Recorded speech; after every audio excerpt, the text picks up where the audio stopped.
In today's episode, we're joined by Dr. Sam Bakhtiar, owner and founder of the famous Camp Transformation Gym with over 150 locations worldwide. He is also a competitive bodybuilder, author, and founder of the 1%er, a supplement and apparel brand, who was kind enough to welcome us into his home for this podcast, and we enjoyed recording it in his beautiful backyard, so you may hear a waterfall in the background. Now, over to Armand for the interview. Ready? Hey guys, so on today's episode we got Dr. Sam Bakhtiar. We are actually hosting him in his own house, and obviously today he's gonna share his experience. And many of you asked many questions, but we're gonna try to keep it short because Dr. Sam Bakhtiar is busy as well. So today you're gonna get all your answers that you're asking for. So hi, Dr. Sam Bakhtiar. What's up, brother? We're doing good. Thank you for being being really here. happy to see you. It took us probably a month today that we started talking, and we had a busy schedule, right? Man, my schedule is hectic these days, man, but I appreciate you. What's your favorite business right now? And what was your first business, like the first one that you put it down and start growing and you start getting...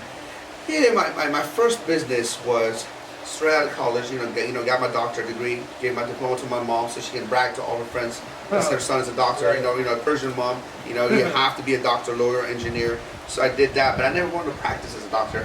I went and became a doctor of chiropractic because I wanted to learn about anatomy, physiology, biomechanics, nutrition, and biochemistry. So I could help my own bodybuilding career and learn how to be able to manipulate the body for my clients. But I started my first business in 2000, in February 15th of 2000, right here in Chino, and it was called Fitness Concepts, and it was one-on-one personal training inside of LA Fitness. Oh, okay, so you started as a personal trainer. Yeah. I was personal training. I was a manager. I was a janitor. I was whatever I needed to be at that time. I was wearing many hats. Whatever the hustle needs to be to just get where you are right now. To this day, people ask me, "What do you do?" It took you 19 years, right? Yeah, 19 years. I mean, it's not just 19 years. You started from when you were 11 years old, so that's a long process to just be here where you are, and you're still not satisfied because you still keep grinding. Yeah, I'm blissfully dissatisfied. Now there's a difference. Exactly. You can be somebody who is never satisfied, always grumpy and this is not good enough, not good enough, not good enough, not good enough. Just making what I mean? Absolutely. Or you can be somebody who be like, man, wow, thank God, I'm not where I want to be, but thank God I'm not where I used to be. You know what I mean? So I'm every day I get up and I'm like, wow, this is my house. But do you still remember those memories? Like, you still sometimes sit in your yard and thinking about what you've been through? Like, do you still remember every them? day, every day, man. I mean, they say you get PTSD from going to war or seeing traumatic things, Right. but PTSD could be in family. Right. The war in Iran didn't give me any PTSD or anything like that, but I got more traumatic watching my family members waste their life. I got more traumatic seeing my grandfather gamble his whole life away. I saw, my uncle being very, very, very smart, didn't do shit with his life. That was more traumatic for me than I'm like, look, I don't want to waste my life. I don't want to, do that. I mean, I'm not as smart as my uncle, but I'm going to outwork him. Right. And right now you have actually chains called Camp Transformation. Yeah. Right. Would you like to tell people what it means? Yeah. So to me, we started Camp Transformation Center in year 2010 after the recession because one-on-one training took a big hit out of recession. Nobody could afford one-on-one training, so we came up with an idea.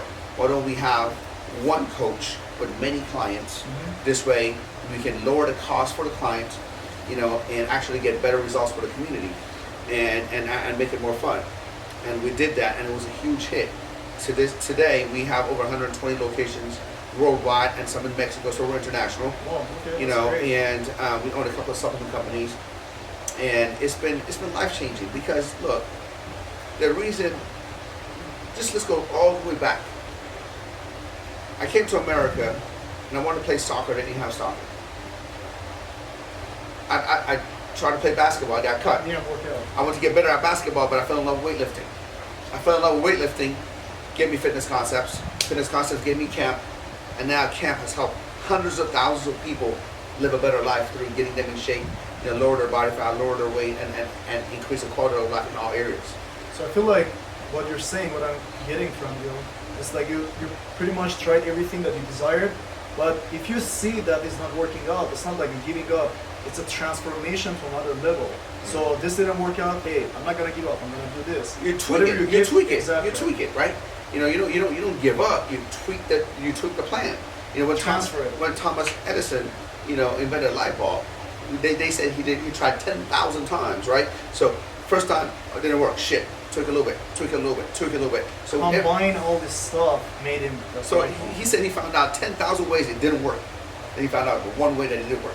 And that's what life is. You know, in life, you get unlimited swings. All you have to do is hit one ball out of the park. In baseball, you only get 3. Right. So why don't you not just keep swinging? Right. That's a really great example. And you started a company or business called 1%, right? Yeah, 1% nutrition, 1% life. Yeah. And we met you at the Feed Expo Yeah. in San Diego. How long have you been working on this 1% thing? This has been.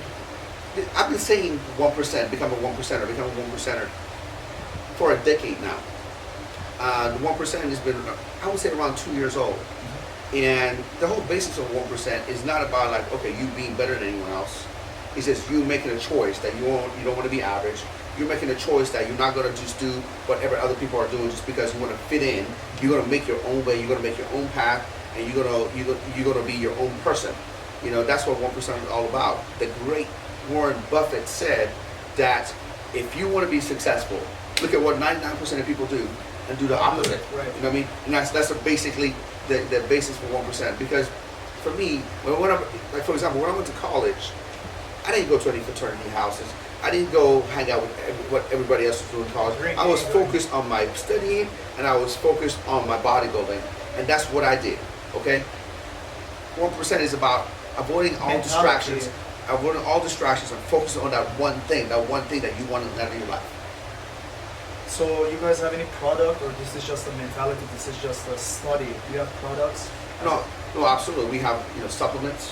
What do you have? Like we have protein. We have branched chain amino acids, fat burners, pre-workout. Post workout. We have keto formulas. We have fat coffee. We have keto light. We have apparel. So right now you pretty much, from my perspective, you achieved things that you've been thinking, but you said you're blissfully dissatisfied. So what is something else that you're still seeking hungry? You still want to achieve it, you haven't achieved it yet. As far as, it can be car, it can be house, it can be business. What is it that you still want? I want that too. I want the world to know I made a difference. Okay. And my vehicle is going to be through fitness and mindset, because that's what I've done. That's what I know. That's what I'm good at. Ask my wife; she'll tell you I can't even put up a picture in the house without it being crooked. So if something goes wrong with the toilet, call the handyman. Something goes wrong with a waste disposal, call the handyman. I'm not that person, but I do know mindset. I do know how to manipulate the human body to lose body fat, gain muscle tone, and look a certain way. So that's my calling, and I want to be able to impact as many people as I can, and that's my legacy. So people know this kind of person exists. Yeah. Instead of losing their time on a treadmill, all this stuff, there's a person who can help them out. Look, Armand, you mentioned cars and all that kind of stuff. Those things are not important. Those things were important when I didn't have nothing.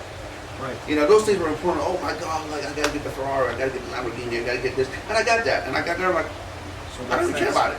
Right. If you get into the material things in life, there's always going to be something else and something else and something else. You're going to be never happy, because look, you get the Ferrari 488, for example, right now. Guess what? The 488 Pista's coming out. The 488 Pista, then the next one coming out. Then the new model coming out. Then the new thing coming out.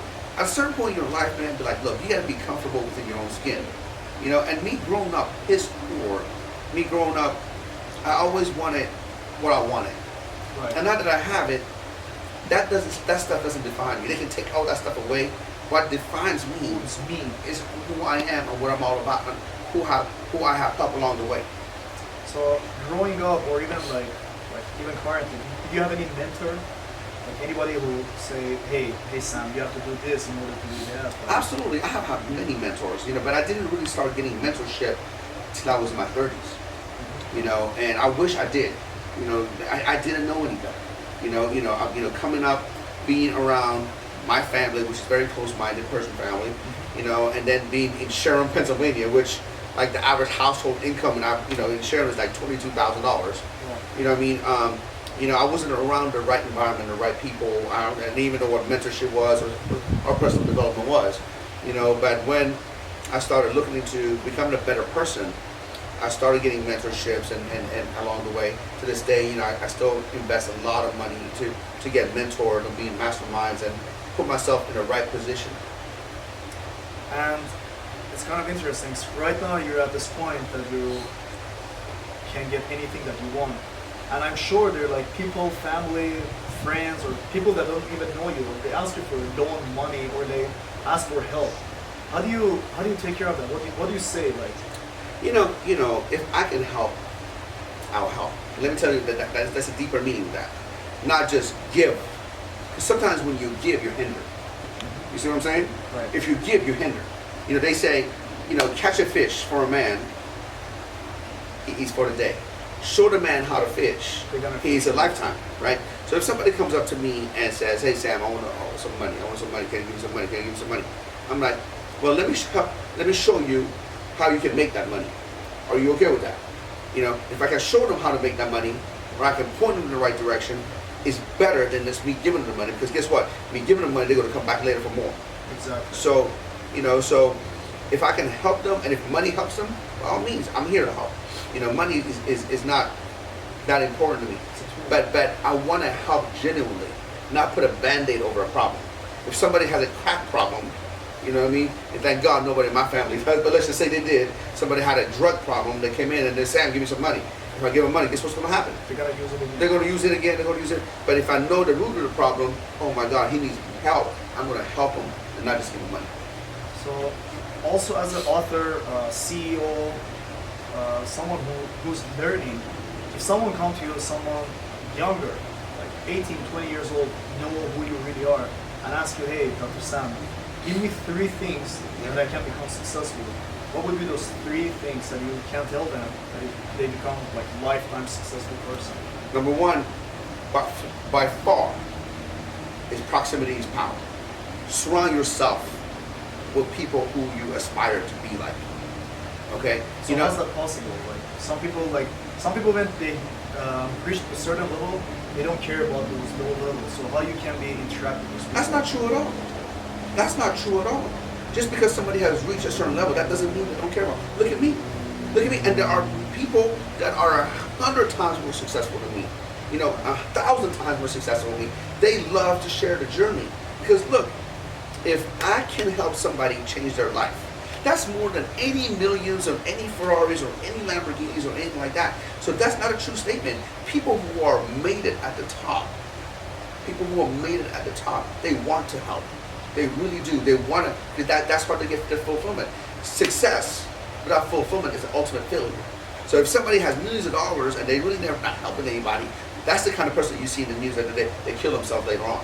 You see those rich people, millionaires and billionaires kill themselves because they're not fulfilled, right? So it's very important to that. So surround yourself with the right people, with the right environment. And here's the thing. A lot of times you see celebrities and things like that just standoffish. Oh, don't come near me, don't come near me. Yes. You know, because you have to realize, man, if a celebrity is in a public place having dinner with their family, they don't want to be bothered. Okay. Right. They don't want to be bothered. Like, look, man, there's many times that I ran into celebrities. And I remember I was, you know, one time I got in an elevator and there was Alec Baldwin. You know, we're right in the Alec Baldwin. We're going down the elevator, you know. I go, hey, Alec, how you doing? How's your day going? I lifted at that and left. And he was like, wow, that was cool. Because guess what's most people going to do? Hey, Alec, can I get a picture with you? Can I get in front of you, in front of your kids? I'm not going to do that. I'm not going to be that guy. So make sure you respect people's time. Don't freak them out. Respect people's privacy, you know, and be tasteful about it. If you're tasteful about approaching people and approaching things like that, don't just DM them on Instagram, hey bro, you know. So what would you do? How do you approach someone? Like if it's someone that's online? The best way for you to get something is to give something. Bottom line. Let me say that again. The best way for you to get something is give something. You know what I mean? If you, say for example, let's just say you, right? You want to get some certain person on a podcast. This guy might be, you know, very hard to get and things like that. The first thing I would do is I find out what they like and send them a gift. Said, don't ask for shit. Don't. Hey, I'm gonna give you a gift, but I want this from you. No. Give. And guess what? The universe will give back to you. You know what I mean? It's very. You can get what you want if you just let enough people get what they want. So what are two other things? So one is this. Number two is give. Right? Give. Be a value adder, not a value subtractor. No, don't just go out there and you can smell somebody when somebody just they want something. They just want. It's just they're in it for themselves. All they want is to grab something from you or opportunity from you or anything they ask is like it has an alternate motive. No, dude, give. You know the best book on that is called Go Giver. It's a life-changing book. Everybody must read that book.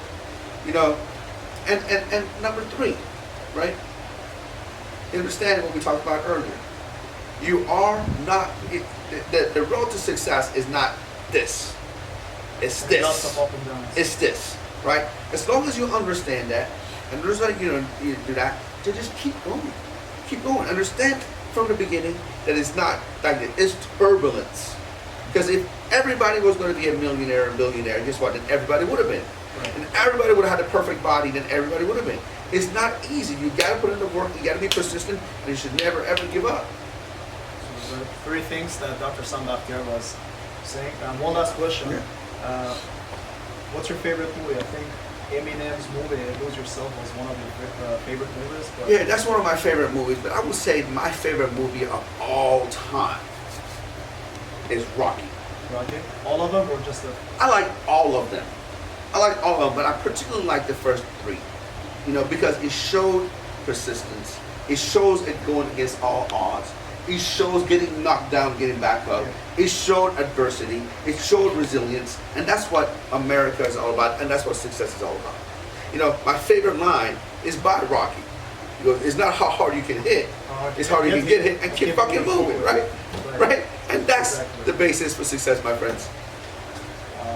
So today we had Dr. Sam Bakhtiar. I really appreciate your time, Doctor. Of course. I It appreciate was you coming. actually really amazing talking to this kind of person that is really ready to give. He was really busy and he was ready to still give us some time to get to know him better, and he was able to give us all his knowledge. I mean, I learned a lot, and if I were you, I would suggest you keep watching this video like 100 times, pause it, try to understand, analyze it, and listen to it again. Same thing with the podcast, because there are tons of knowledges that you can learn, lots of details. Make sure you subscribe and listen to this podcast and this YouTube interview.